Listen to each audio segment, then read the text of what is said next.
ఇదైతే ఆదివారం నాడు తీసిన ఫుల్ డే మినీ వ్లాగ్ అండి. హైదరాబాద్ నుంచి చెన్నై అయితే ఉదయాన్నే వచ్చేసాను. ఇంక ఫ్రెష్ అప్ అయిపోయిన తర్వాత వంట చేయడం అయితే స్టార్ట్ చేసేసాను. రవ్వ ఉప్మా చేశానండి. ఇంకా చికెన్ కర్రీ చేశాను. ములక్కాడ వేసి చికెన్ కర్రీ చేశాననమాట. టేస్ట్ అయితే చాలా బాగుంటుంది. ఫుల్ డే అంటే రోజంతా చేసిన పనులన్నీ నేను వీడియో అనేది చేసి మన ఛానల్లో ఫుల్ డే వ్లాగ్ కింద పోస్ట్ చేశాను చూడండి.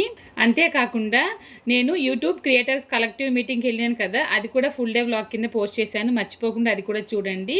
ఇంకా ఆ రోజు మా ఆయనకైతే లంచ్ బాక్స్ అయితే పెట్టేశానండి. పెట్టేసి నేనైతే అన్నం తినేసాను ఎప్పటిలాగానే. అన్నం తింటేనే నాకెందుకో తృప్తిగా ఉంటుందనమాట. అది నాకు ఇష్టమైన చికెన్ కర్రీ కదా, అసలు వదిలిపెట్టను. ఇంకా మా అబ్బాయి ఉప్మా తింటూ వచ్చి చికెన్ కర్రీ టేస్ట్ చేస్తా అని చెప్పేసి తను కూడా కొంచెం రైస్ వేసుకుని అన్నం అయితే తిన్నాడు. నేను ఇంకా భోంచేసేసిన తర్వాత కొంచెం ఎడిటింగ్ పని ఉంటే చూసుకుని తర్వాత ఇల్లు అయితే క్లీన్ చేసుకున్నాను అనమాట మా అమ్మాయి సహాయంతో. ఇంకా నైట్కి అయితే ఏమీ చేయలేదండి. నైట్ అయితే బిర్యానీ తీసుకొచ్చారనమాట. మేము అందరం అయితే బిర్యానీ అయితే తినేసామండి. మర్చిపోకుండా ఫుల్ డే వ్లాగ్ అనేది చూడండి.